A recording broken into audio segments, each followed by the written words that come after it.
오늘 제목을 한번 따라합니다. 예수님의 예루살렘 입성.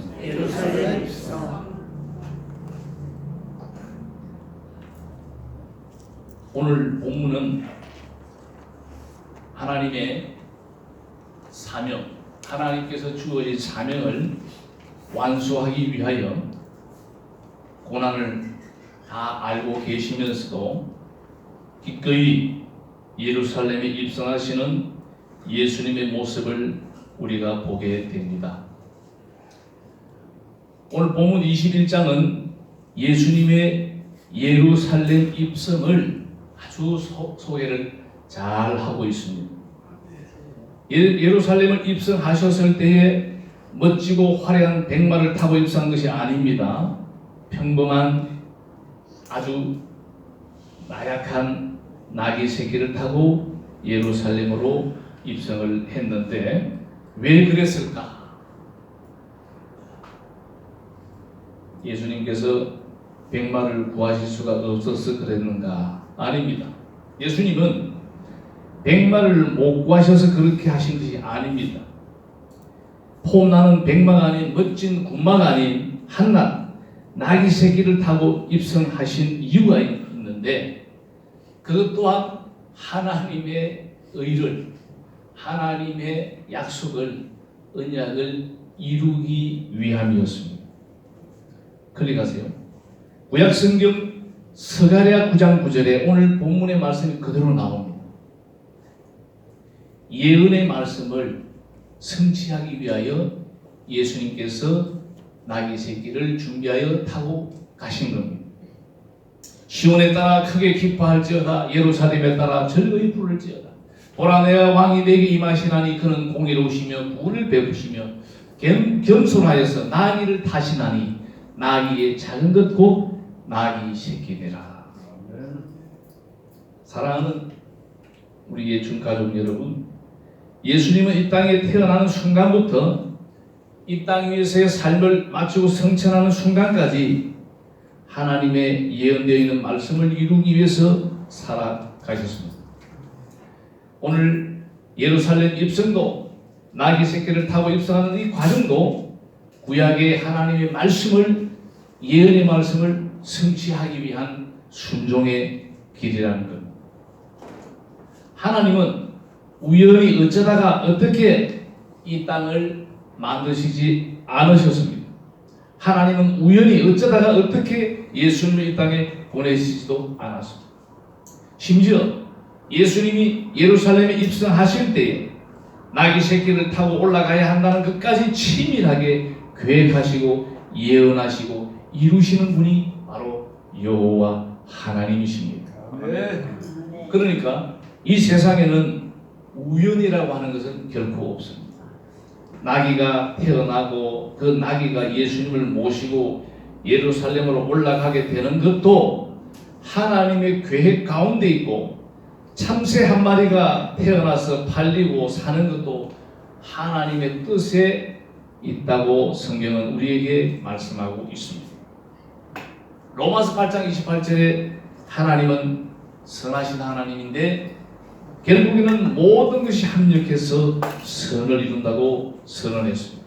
그렇습니다.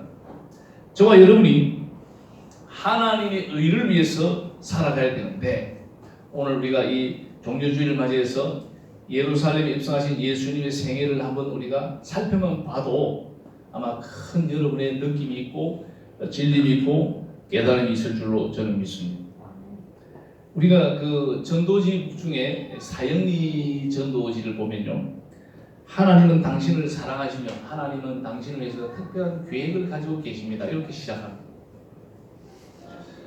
하나님은 저와 여러분을 사랑하실 뿐만 아니라 저와 여러분의 삶을 하나님의 놀라운 계획으로 우리를 불렀다는 것. 하나님의 구원 계획은 십자가 없이는 이루어질 수가 없었습니다. 예수님이 십자가에 못 박혀 죽는 순간까지 우리는 하나님의 의를 이루는 데 있어서 그 결정적인 역할을 하신 분이 바로 독생자 예수 그리스도이십니다. 하나님의 계획은 예수님께서 십자가에 매달려 죽으심으로 끝난 것 같지만 그렇지 않습니다. 그 예수 그리스도의 희생이 없는 한은 구원의 성취를 이룰 수 없기 때문입니다. 다 끝난 줄 알았지만 하나님의 계획은 거기서부터 다시 시작됐습니다. 여러분, 죽어야만이 부활하죠. 죽었으니까 3일 만에 부활하는 거예요. 모든 과정이 합력하여 하나님께서는 결국에는 선을 이루시는 하나님인 줄로 믿고 그 하나님을 신앙하는 저와 여러분의 삶이 되어야 할 줄로 믿습니다. 아멘. 오늘 이 땅을 살아가면서 우리가 가야 할 길, 오늘 예수님께서 예루살렘에 입성한 예수님의 길을 우리가 더듬어 보면서 한 세 가지, 네 가지 결론으로 생각하는데, 첫째로 하나님의 계획을 믿고 가는 자는 믿음으로 가요. 믿음의 길. 그리고 예수님께서 우리가 어떤 의미에서 보면은 철저히 하나부터 열까지 자기 의지로 살지 않았습니다. 순종의 삶을 갔습니다. 그리고 오늘 본문에 겸손이라는 말이 나옵니다. 그 모든 과정이 나를 위한 길이 아니라 주님을 위한 길이었다. 이렇게 오늘 말씀을 정리해 보려고 합니다.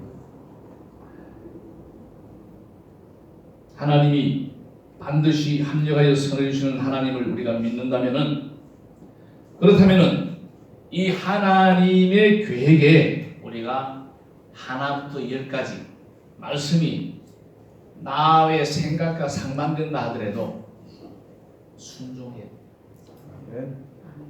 오늘 예루살렘으로 입성하신 예수님의 그 예루살렘 입성의 그 과정도 바로 순종의 길이었습니다. 예수님께서 예루살렘에 들어가서 고초당하실 것을 모르고 들어가신 분이 아닙니다. 저와 여러분은 한 치 앞을 알 수 없지만 예수님은 모든 걸 다 아시는 분입니다. 그래서 더 아마 힘들지 않아요.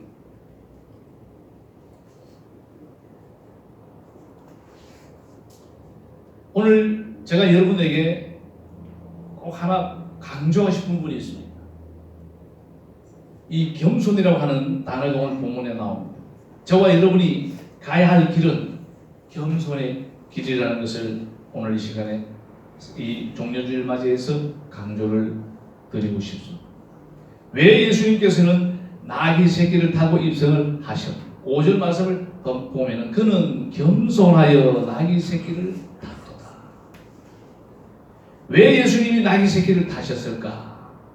예수님이 세상의 왕과 다른 겸손의 왕이라는 것을 보여주기 위한 하나의 퍼포먼스입니다. 이벤트입니다. 세상의 모든 왕은 어떻습니까? 특별한 왕, 말도 특별한 백마를 타고 아주 그냥 화려하게, 왜? 자기의 권위를 과시하기 위함입니다. 세상의 왕은 사람들로부터 섬김을 받는 자리지만 공경을 받는 자리입니다. 그러나 예수님께서는 섬기려 함이 아니라 섬기러 왔다. 클릭을 해보세요. 마태복음 20장 28절에 인자에 온 것은 섬김을 받으려 함이 아니라 섬기라고 자기의 목숨을 많은 사람의 대속물로 주려 함이니라.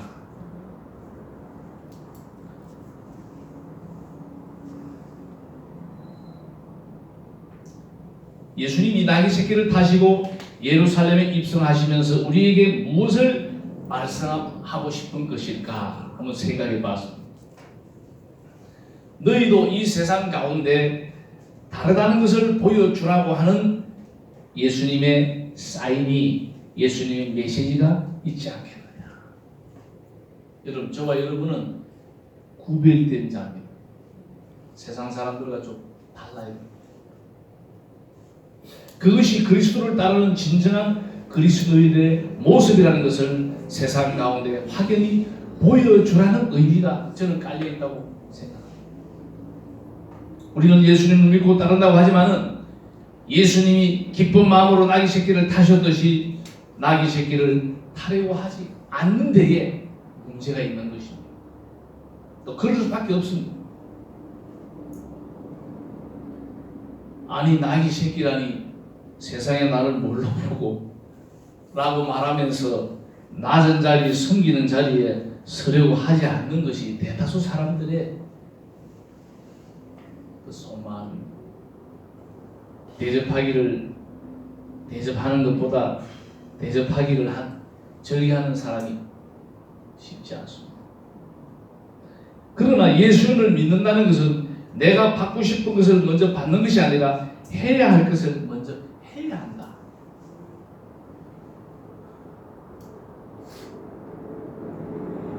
제가 예화를 하나 소개하겠습니다. 신앙이 너무나도 좋은 군에서 그 한 사단의 사단장이 투스타인데, 이 사단장이 새로 이 사단에 부임을 했습니다. 사단장으로 부임을 했습니다. 부임하자마자 국문 목사에게 찾아갔습니다. 내가 무슨 일을 하면 좋겠습니까? 그 사단의 장이에요. 사단장이. 이 국목도 참 걸작이죠. 목사님, 사단장님, 예비 시간 때 주보를 좀 나눠주면 어떨까요? 여러분, 군에서 사단장이 주보를 나눠준다. 야, 사단장님 주보를 나눠준다고 하더라. 손이 쫙 펴져버렸어요. 여러분, 밑에 병사들이 사단장에게 격려하는 것은 자연스럽지만 사단장이 밑에 군인들에게 인사한다는 것은 쉽지 않습니다. 여러분, 사단장이 교회에서 그 군사들을 섬기는 자체도 이슈가 되고 문제가 되는데 빅뉴스가 된다. 만왕의 왕이시고 우리의 생사를 주관하시는 만왕의 왕 예수님께서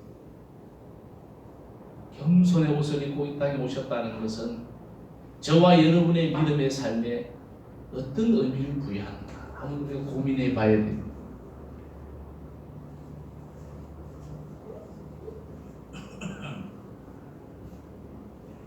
오늘 본문을 통해서 저와 여러분이 가야 할 길이 있습니다.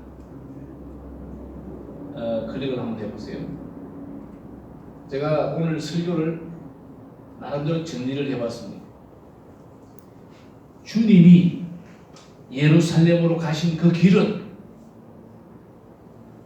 믿음의 길이요, 순종의 길이요, 겸손의 길이었습니다. 이 첫째, 둘째, 셋째를 가지고 오늘 제가 말씀을 쪼개게 되면은 오늘 설교를 빨리 못 끝냅니다. 오늘 건너뛰고 오늘 결론 부분 주님을 위한 길에 대한 것을 조금 우리가 생각하고 말씀을 맺으려고 합니다. 한번 따라합시다. 주님을 위한 길. 주님을 위한 길. 여러분 결론 부분에서 우리가 여러분들 좀 느낌이 있어야 돼요. 좀 집중해야 돼요. 이제 예수님께서 이처럼 나귀 새끼를 타고 예루살렘에 입성하게 되었을 때 7절에 보니까 제자들은 겉옷을 그 위에 깔았고 8절 9절에 많은 무리들이 대다수의 그들이 겉옷을 펴고 나뭇가지 종려나무를 길에 펴서 호산나 다윗의 자손 예수여 우리를 불쌍히 환영했습니다. 호산나라는 말은 지금 구원하소서라는 뜻이 있습니까?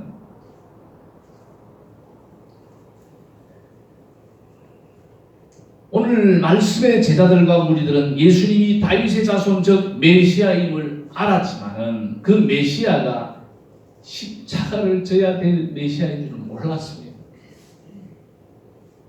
정말 이 젊은 메시아가 자기들을 구원하기 줄 알았는데 아무 힘없이 십자가에서 그냥 갔습니다.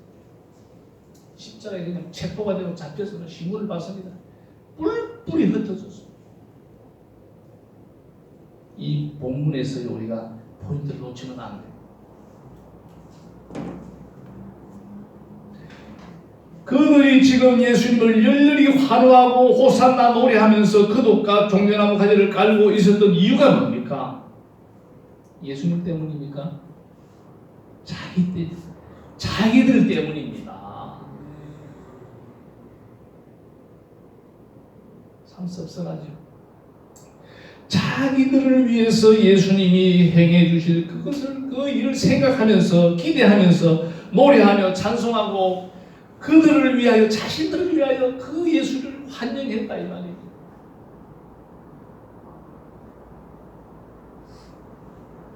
그러나 실제로 그들이 원하고 바라는 일들이 예루살렘에서 일어나지 않고 예수님이 무기력하게 체포되자 그들은 예수님을 떠납니다. 뿔뿔이 흩어집니다. 오히려 십자가에 못 박으라고 하는 27장에서 외치는 사람들도 일어납니다. 지금 예수님께서 예루살렘에 입성하는 것은 요일로 언제냐면 주일입니다. 오늘 주일날 입성하는 거예요. 그래서 오늘이 종려주일입니다. 예수님께서 예루살렘에 고난을 자처하고 나귀 새끼 타고 들어간 날이 오늘이에요. 오늘 우리 종려주일입니다.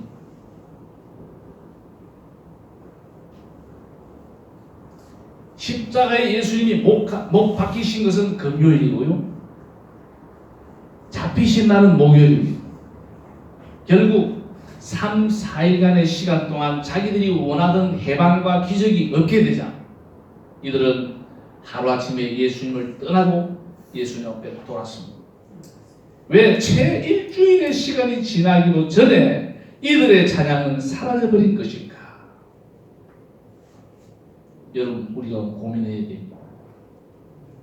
우리와 바로 저와 여러분과 바로 연결되는 부분이 이 부분.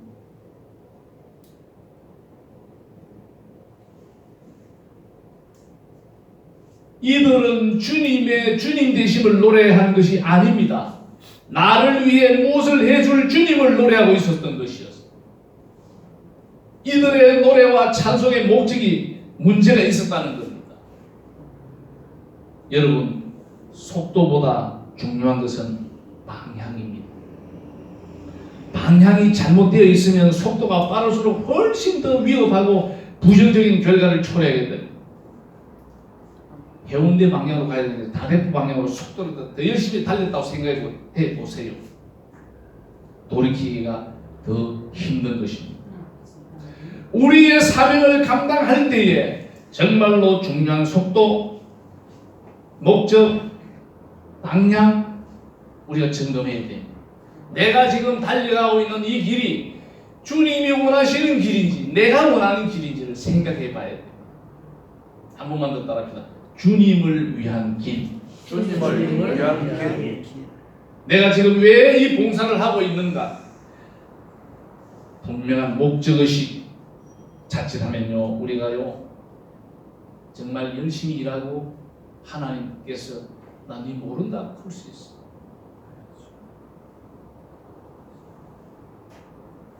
우리 믿음의 식구 여러분들, 단 한마디의 찬양, 단 한 번의 예배, 단 한 사람을 향한 봉사라도 주님이 받으실 만한 찬양, 주님이 받으실 만한 기도, 주님이 받으실 만한 봉사의 삶을 우리가 살아가야 될 줄로 믿는 겁니다. 주님이 기뻐하실 방향으로 내가 신앙을 경주해 왔는가? 갈 것인가? 이 시간을 우리가 결단하는 시간이 있어야 하겠습니다.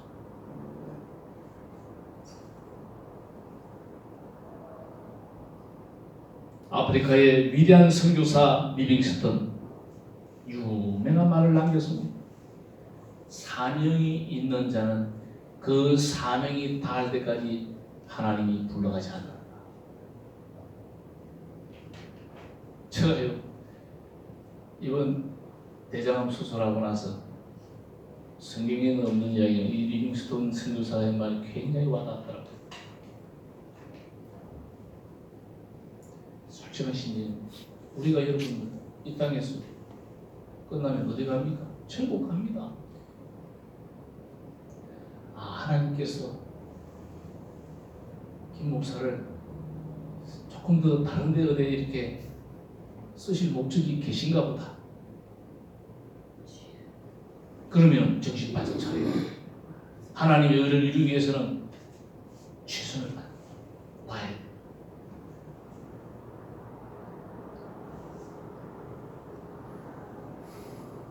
과연 저와 여러분이 가야 할 길이 어떤 길이냐?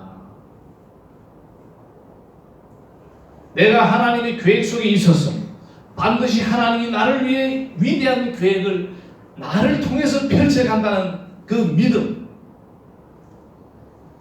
저와 여러분이 믿음의 주역이 되어야 되지 않겠습니까?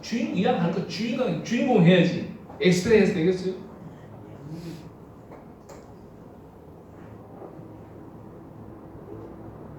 그 구약의 예언과 하나님의 뜻에 따라 순종하셨던 예수님처럼 순종의 길을 내가 지금 가고 있다.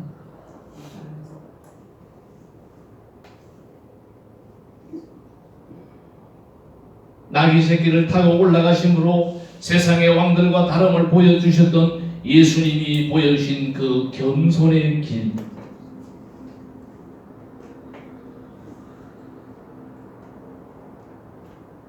제가 한 30년 전입니다. 대구 동성로에서 서예 개인전을 한번 했는데, 장애가 돕기 거택장애 집에 거하는 거택장애자 돕기 기금 마련으로 개인전을 했습니다. 제가 그 당시에 전도사였습니다. 저희 신학대학교 선배님들이 어찌 소문을 알고 왔는데 방명록에다가 이렇게 글을 남기지 않습니까? 그 당시에 대구의 저 성서 쪽에 한 3,000명 목회하는 큰 목회하시는 목사님인데, 그 방명록에 이렇게 메모가 하나 되어 있습니다.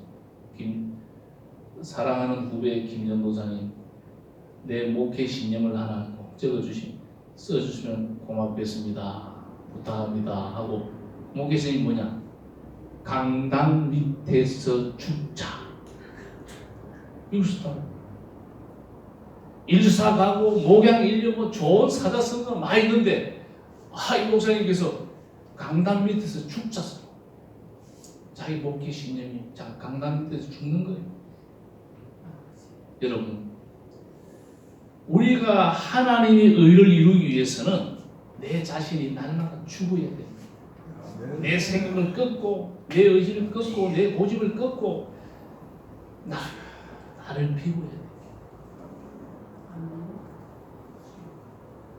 목회자든 집사든 믿음으로 가는 저와 여러분은 자기 자신을 희생하지 아니하면은, 자기를 죽이지 아니하, 자를 죽이지 아니하면은 나를 위한 길로 가게 되지 주님을 위한 길로 갈 수가 없어요.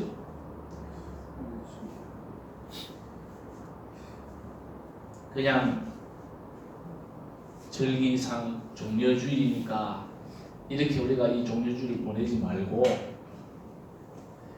예수님께서 그 앞으로 닥칠 그 고난을, 그 십자가의 형벌을 다 하시면서 그 예루살렘으로 그 나귀 새끼 하나님 구약의 말씀을 성취하기 위해서 순종했던 그 주님의 그 길, 저와 여러분이 가야 할 길입니다. 아멘입니까? 아멘. 한 번밖에 없는, 한 번밖에 살 수 없는 우리 인생을 주님이 원하시고 기뻐하시고 온전한 뜻을 이루어 갈 수 있는 우리의 주 모든 믿음의 가족들이 되시기를 주님의 이름으로 축원합니다. 아멘.